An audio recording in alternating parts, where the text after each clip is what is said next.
और आइए इस वक्त की बड़ी खबर आपको बताते हैं। वाराणसी से बड़ी खबर आ रही है, जहां पर पीएम मोदी करेंगे तीन दिन काशी में प्रवास।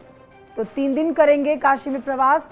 3 मार्च को पीएम के काशी आने के मिले हैं संकेत। सबसे पहले 3 मार्च को चंदौली में हो सकती है सभा। 3 मार्च को काशी में रात्रि विश्राम करेंगे पीएम मोदी। 4 मार्च को बनारस में होगा पीएम मोदी का रोड शो। कैंट, दक्षिणी और उत्तरी में हो सकता है रोड शो। 4 मार्च को एक सभा भी कर सकते हैं पीएम मोदी। बनारस और जौनपुर बॉर्डर पर हो सकती है सभा। 5 मार्च को राजा तालाब के खजूरी में हो सकती है सभा। उपेंद्र मेरी सहयोगी और जानकारी के साथ वाराणसी से मौजूद हैं। उपेंद्र, ये प्रधानमंत्री नरेंद्र मोदी के दौरे को आप विस्तार से बताइए, क्योंकि बहुत हो जाता है जरूरी ये जानना कि 10 मार्च को नतीजे आएंगे और उससे पहले प्रधानमंत्री नरेंद्र मोदी पूरी तरह से यूपी में। बिल्कुल, देखिए कंचन, कि जिस तरीके से प्रधानमंत्री नरेंद्र मोदी पिछले साल 2017 के चुनाव में भी उन्होंने काशी में 3 दिन का प्रवास करते हुए भाजपा के पक्ष में माहौल बनाया था। उस वक्त 2017 में वाराणसी की 8 में से 8 सीटें भाजपा ने जीती थी। इस बार भी कुछ वैसा ही प्लान, ब्लूप्रिंट तैयार किया गया है प्रधानमंत्री नरेंद्र मोदी का उनकी काशी के लिए। फिलहाल जो संकेत मिले हैं उसके मुताबिक प्रधानमंत्री नरेंद्र मोदी 3 मार्च को ही काशी आ जाएंगे और यहीं से वो प्रधानमंत्री सीधे चंदौली में सभा कर सकते हैं और काशी में रात्रि विश्राम करते हुए यहीं पर संगठन के पदाधिकारियों की मीटिंग लेंगे। अगले दिन 4 मार्च को बनारस में वो रोड शो होगा जिसका सबको इंतजार है, जिसके लिए कई दिनों से चर्चा चल रही थी।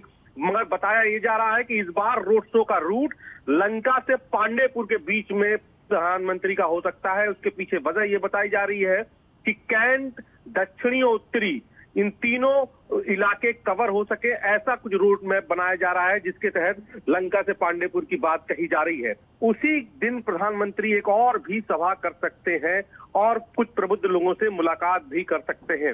हालांकि कल देर शाम खुद गृह मंत्री अमित शाह वाराणसी में अपने होटल पे उन्होंने जो वाराणसी के काशी के प्रबुद्ध वर्ग है उनसे मुलाकात की। ठीक है उपेंद्र, लौटूंगी मैं आपके पास। फिलहाल एक और अपडेट अपने दर्शकों को देते हैं जो वाराणसी से ही आ रही है। देखिए, गृह मंत्री अमित शाह ने डाला है काशी में डेरा पूरी तरह से। वाराणसी समेत पूर्वांचल में जोरदार प्रचार करेंगे अमित शाह। 4 मार्च तक काशी में ही रात्रि विश्राम करेंगे अमित शाह। कल देर शाम प्रबुद्ध वर्ग से किया था उन्होंने संवाद। तो देखिए, बड़ी बात आपको बता रहे हैं कि गृह मंत्री अमित शाह भी जो है काशी में डेरा जमाए हुए हैं। एक तरफ 3 दिन के दौरे पर प्रधानमंत्री नरेंद्र मोदी रहने वाले हैं, तो दूसरी तरफ गृह मंत्री अमित शाह 6वें और 7वें दौर की 3 और 7 मार्च को वोटिंग होनी है और 10 तारीख को आने हैं नतीजे। उससे पहले बीजेपी की पूरी तरह से जान झोंकी हुई तस्वीरें आ रही हैं उत्तर प्रदेश में। उपेंद्र से इस पर अपडेट लेते हैं। उपेंद्र, एक तरफ प्रधानमंत्री नरेंद्र मोदी 3 दिन के दौरे पर पूरी तरह से काशी में रहेंगे, उत्तर प्रदेश में रहेंगे, तो वहीं गृह मंत्री अमित शाह ने तो काशी में ही डेरा जमा दिया है।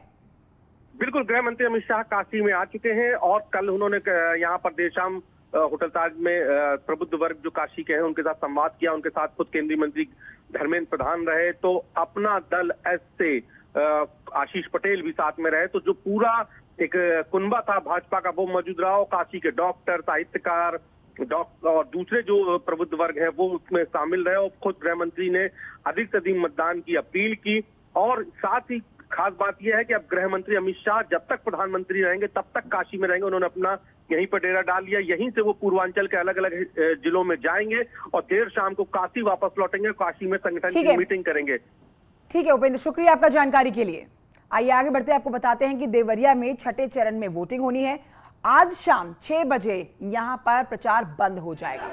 उससे पहले देवरिया के बीजेपी प्रत्याशी शलमणि त्रिपाठी गांव-गांव जाकर प्रचार कर रहे हैं। इस दौरान न्यूज 18 संवाददाता अनामिका सिंह ने उनसे बातचीत की है, सुनिए। पत्रकारिता के बाद सियासत का सफर और सियासत में उतरने के साथ ही देवरिया जैसी महत्वपूर्ण सीट से प्रत्याशी शलमणि त्रिपाठी की बात कर रही हूं मैं, जो लगातार प्रचार कर रहे हैं। देख सकते हैं आप कि गांव की पगडंडियों पर चलते हुए आगे गांव-गांव में जाकर भगवा लहराने का यहां पर प्रयास किया जा रहा है। इनकी ओर से प्रचार किया जा रहा है। हमारे साथ बात करने के लिए भी मौजूद है। प्रचार कैसा चल रहा है, पहली प्रतिक्रिया? बहुत शानदार। मोदी जी की लहर 2017 में चली थी और 2022 में मोदी और योगी जी की कॉम्बो लहर चल रही है, जबरदस्त लहर है। लोग ये कहते हैं कि उत्तर प्रदेश के मुख्यमंत्री इतने ईमानदार हैं कि 2 सेट कपड़े उनके पास गर्मी के हैं, 2 सेट कपड़े उनके पास जाड़े के हैं। गर्मी जाती है वो कपड़े जाड़े के लिए गर्मी के लिए रख दिए जाते हैं, जाड़ा जाता है जाड़े के लिए रख दिए जाते हैं। तो ऐसा ईमानदार मुख्यमंत्री और उनकी तुलना में कौन से लोग हैं जिन्होंने परिवारवाद किया, जिन्होंने भ्रष्टाचार किया, जिन्होंने सिर्फ परिवार के लिए उत्तर प्रदेश को लूटा है। तो जबरदस्त लहर चल रही है और योगी जी जैसा कॉम्बो लहर में शलभमणि त्रिपाठी के लिए क्या चुनौती है उनकी सीट पर देवरिया पर? एक तरफा चुनाव है। लोग जनता से पूछिएगा, जनता कहती है कि 1 लाख वोटों से चुनाव जीत रहे हैं, लेकिन मैं चाहता हूं कि सबके दरवाजे पे जाऊं, एक बार प्रणाम करके आऊं और सारी जगहों पे जा चुका हूं। अभूतपूर्व समर्थन है। गांव में माताएं बहनें खुलकर बोल रही हैं कि हम लोग मोदी जी को वोट देंगे, हम लोग योगी जी को वोट देंगे, हम लोग भाजपा को वोट देंगे। जो सम्मान, जो सुरक्षा योगी जी ने दी है और योगी जी के व्यक्तित्व से किसी की कोई तुलना नहीं है। सब जान रहे हैं, गांव-गांव तक लोग कह रहे हैं कि बहुत सौभाग्य से एक मोदी मिलते हैं, एक योगी मिलते हैं, उनको खोना नहीं है, क्योंकि बाकी तो सब भ्रष्टाचारी हैं, परिवारवादी हैं, सभी के सभी गुंडागर्दी। पंडित ये मान रहे कि 2017 का मामला नहीं रह गया है, अब इस बार चुनौती है। उस बार लहर चल रही थी, इस बार आपको लड़ना पड़ रहा है। क्या लड़ाई देख पा रहे हैं पूर्वांचल में खास तौर पर? देखिए, लड़े तो 2017 में भी थे और लड़ाई करना, चुनाव का मतलब युद्ध, धर्म युद्ध हो ही रहा है, लड़ाई तो होती ही है। लेकिन सारे जो समीकरण हैं और जितने आकलन हैं आप देखिएगा ध्वस्त होंगे और 2017 से ज़्यादा 2 सीट ही आएगी, पर जरूर आएगी, क्योंकि प्रचंड लहर है मोदी जी की और योगी जी की, दोनों की। ठीक है, गर्मी चर्बी के बाद आतंकवाद मैदान में है चुनाव लड़ने के लिए। क्या लगता है आपको कि ये मुद्दा बहुत ज्यादा कारगर हो पाएगा, या विकास के मुद्दे पे जनता, जिसमें बेरोजगार भी एक बड़ा मुद्दा है, एक विकास भी मुद्दा है, जिसको लेकर समाजवादी पार्टी लगातार हमलावर हो रही है आप लोगों पर? अच्छा, मुझे आप एक बात बताइए, उत्तर प्रदेश की नागरिक होने के नाते क्या आपको उस दिन कष्ट नहीं हुआ जब अयोध्या पर हमला करने वाले, काशी पर हमला करने वाले आतंकवादियों के मुकदमे समाजवादी पार्टी की सरकार ने वापस लिए? उत्तर प्रदेश के लोगों को इस बात की तकलीफ है कि जब हमारे धर्म स्थलों पर हमले होते थे तो जो खूंखार आतंकवादी पकड़े जाते थे उनको अखिलेश यादव की सरकार जेलों से छोड़ती थी, उनके मुकदमे वापस लेती थी। तो मुद्दा तो है ही, कानून व्यवस्था मुद्दा है। और ऐसे आतंकी जिन्होंने हमारे धर्म स्थलों पर हमला किया, उनको छोड़ने वाली समाजवादी पार्टी ने महापाप किया है।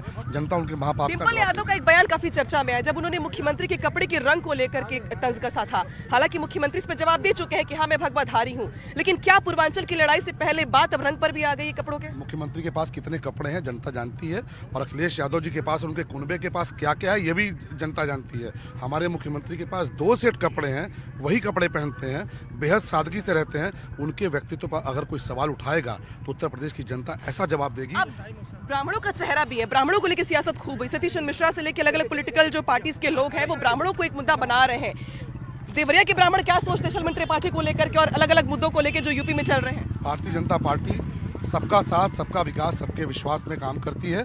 हम लोग सबके बीच जा रहे हैं। जाति की राजनीति बाकी पार्टियों को मुबारक, हम लोग विचारधारा की राजनीति करते हैं, गरीबों की राजनीति करते हैं, उनकी सेवा की राजनीति करते हैं। बहुत शुक्रिया बात करने के लिए। तो ये शलभमणि त्रिपाठी जी हैं जो देखिए प्रचार कर रहे हैं और इसी तरीके से पैदल चलते हुए गांव के अलग अलग हिस्सों में जा रहे हैं, मुलाकात कर रहे हैं। जो उनके समर्थक हैं वो इनके लिए प्रचार कर रहे हैं और शलभमणि त्रिपाठी का भी ये दावा किया जा रहा है कि इस बार चुनाव वो नहीं लड़ रहे हैं बल्कि उनके लिए जनता लड़ रही है।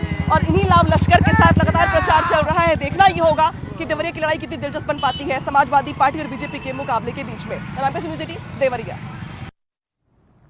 तो देवरिया में केंद्रीय मंत्री अनुराग ठाकुर ने बीजेपी उम्मीदवार शलभमणि त्रिपाठी के लिए चुनाव प्रचार किया। इस दौरान जनसभा को संबोधित करते हुए जहां शलभमणि त्रिपाठी को भारी मतों से जिताने की अपील की गई, तो वहीं मंच से जय श्री राम के नारे भी लगवाए गए। आपको बता दें कि शलभमणि त्रिपाठी देवरिया से बीजेपी के उम्मीदवार हैं। पीएम मोदी और सीएम योगी भी शलभमणि त्रिपाठी के लिए प्रचार कर चुके हैं। मोदी जी को जय श्री राम, योगी जी को जय श्री राम, योगी जी को जय श्री राम, आप सबको जय श्री राम, देवरिया वासियों को जय श्री राम। बहुत बहुत धन्यवाद। जय भारत, जय हिंद। बढ़ते हैं आगे, आपको बताते हैं अखिलेश यादव ने ट्विटर पर राजा भैया का पलटवार किया है। राजा भैया ने लिखा, इस पर पलटवार किया कि अखिलेश यादव जी, आप एक दल के राष्ट्रीय अध्यक्ष हैं और वरिष्ठ राजनेता भी। वीडियो 2019 के चुनाव का हरियाणा का है, जिसे आप कुंटा का बताकर चुनाव निरस्त करने की मांग कर रहे हैं। राजनीति में इतनी घृणा भी अच्छी नहीं होती। ये राजा भैया का जवाब है। दरअसल अखिलेश यादव ने एक ट्विटर पर कथित वीडियो पोस्ट किया था, जिसे उन्होंने कुंडा के पोलिंग बूथ का बताते हुए राजा भैया पर निशाना साधा था और उसे बाद में ट्विटर से हटा भी लिया गया था। तो अखिलेश यादव ने जिस तरह से वार कुंडा भैया पे किया, राजा भैया पे किया, कुंडा से उम्मीदवार, उसका जवाब अब राजा भैया ने ट्विटर पर दिया है और साफ किया है कि जो वीडियो दिखाया जा रहा है वो हरियाणा का वीडियो है और उससे उनका कोई लेना देना नहीं है फिलहाल इस वक्त के चुनाव से, जो कि 2019 के चुनाव का हरियाणा का है। एक छोटे से ब्रेक के लिए यहां पर रुकना होगा, जल्द लौट रहे हैं, कहीं मत जाइए।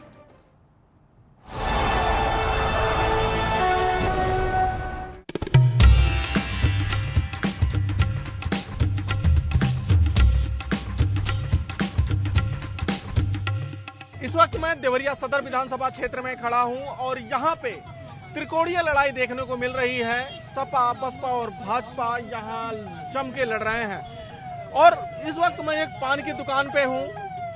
लोग यहां पे पान के स्वाद के साथ साथ जो सियासी स्वाद है उसका भी सेवन यहां कर रहे हैं। पान की दुकान पे सियासी चर्चाएं खूब चल रही हैं। पान का स्वाद मिल गया, सियासी क्या स्वाद है? सियासी सवाल जो है भाई साहब यही है कि लड़ाई में जो है हमारी भाजपा देवरिया से आगे निकल रही है और हमारे जनता के लिए जो है यही संदेश देना चाहते हैं। देवरिया से भाजपा जी, देवरिया से भाजपा जीत रही है। देवरिया की 7 विधानसभा से भाजपा जीत रही है। पूरे प्रदेश में भाजपा की सरकार बनने जा रही है। सही कह रहे हैं क्या? पूरे प्रदेश और देश की जो स्थिति आप देख रहे हैं, भारतीय जनता पार्टी देवरिया जनपद में 7 सीटें जीत रही है। सलामड़ी जीत जाएंगे? कतई नहीं जीतेंगे, इसलिए कि भारतीय जनता पार्टी के सिद्धांत झूठों पर आधारित है और यहाँ की जनता समाजवादी पार्टी को जिता रही है और पूरी मजबूती से जिता रही है। इसलिए भी जिता रही है कि 300 यूनिट बिजली देने का जो अखिलेश यादव ने वादा किया है और जो भारतीय जनता पार्टी महंगाई, भ्रष्टाचार, लूट खसूट, बलात्कार जैसे घटनाएं पूरे प्रदेश में किया है, इससे नाराज होकर के नाराज हो गए। सही कह रहे हैं क्या? देखिए नहीं, ये बहुत सही तो नहीं कह रहे हैं। और जहाँ तक इस जिले की बात है, जो 7 विधानसभा क्षेत्र है, जरूर है कि 1-2 जगह जो है जबरदस्त लड़ाई दिख रही है, कांटे की लड़ाई दिख रही है। देवरिया सदर के बारे में ये कहा जा सकता है कि एक जिसे कहा जाता है कि एक नया चेहरा जरूर है। लोग कह रहे हैं कि नया चेहरा है वो, जबकि वो नया चेहरा नहीं है। आप इस चीज़ को अगर ध्यान दें, विधानसभा क्षेत्र हमारा देवरिया किसका भारी है? अभी तक युवाओं को देखा जाए, लोगों के बीच जाके जो हम लोग भी क्षेत्र में जा रहे हैं, तो सलब जिस समय भारी दिखाई। लेकिन दादा तो आप कह रहे हो तो भाजपा सारी जीत रही, दादा कह रहे हैं ना जीत रही है। समाजवादी पार्टी झूठों की एक बहुत बड़ा जखेरा है। जैसे इन्होंने कहा कि हम 300 यूनिट बिजली फ्री देंगे, इन्होंने बिजली घरों को बेचा, चीनी मिलों को बेचा, सिनेमा मतलब सभी सरकारी जमीनों को बेचा। बेचने के काम करते हैं, ये माफिया है, भूमि माफिया है। सही कह रहे हैं? नहीं, दादाजी का बात सही नहीं है। मैं बिजली की जहाँ तक बात कर रहा हूँ, जब थे सरकार में तो बिजली नहीं दिए, देंगे कहाँ से? दूसरा सवाल, 5 साल पहले अगर जो बिजली दिए होते अखिलेश, तो हम लोगों ने अपने घर में 25-25 हजार रुपया लगा करके इन्वर्टर लगाया। दादा तो कह रहे हैं कुछ हुए नहीं था। 25 हजार रुपया ये जितनी व्यवस्था आप देख रहे हैं बिजली से संबंधित, ये सब समाजवादी पार्टी की देन है। अगर एक भी यूनिट बिजली कहीं ये लगाए हों, कोई भी फैक्ट्री लगाए हैं बिजली का, तो ये बतावे कि कहीं कहाँ इनका लगा है। आप कह रहे हो सब जीत रहे हैं, काम ही नहीं हो रहा। ये बताएं कि ये कौन सा काम किया? अगर काम किए होते तो इनको जनता नकारती क्यों? 5 साल शासन में रहे, कौन सा काम कर दिए? देवरिया में मेडिकल कॉलेज, गोरखपुर में एम्स, फर्टिलाइजर कारखाना जो 36 वर्षों से बंद पड़ा था, उसको चलाने का काम सरकार ने किया। पूरे विश्व में वैश्विक काम के दम पे आ रहे हैं। क्या हो रहा है? देखिए, हम लोग तो राजनीति से परे हैं, किसी दल की राजनीति नहीं करते हैं, समाज सेवा। लेकिन जो सबसे बड़ी चीज है वो राष्ट्र की मजबूती है, और जब राष्ट्र मजबूत होगा तभी हम मजबूत होंगे। तो राष्ट्र मजबूती पे सबसे बड़ा कौन कर रहा है मजबूत? भाजपा कर रही है। क्यों भैया? सर हम राज्य में नहीं रहते हैं। अरे फिर भी बता दो कौन आ रहा है? हम राज्य में नहीं रहते, हम लोग विभागीय आदमी हैं। विभागीय आदमी है। बीजेपी कर रही है सर, देवरिया में अच्छे से लड़ रही है। दादा आप पीछे खड़े हो, क्या हो रहा है? सरकार में बहुत हम लोग स्वतंत्र हैं, भ्रष्टाचार सब खत्म हो गया है। समझ लीजिए महिलाओं का सम्मान, महिलाओं का सम्मान मिला और क्या चाहिए? इससे बड़ी बेटी बहनों का इज्जत मिला।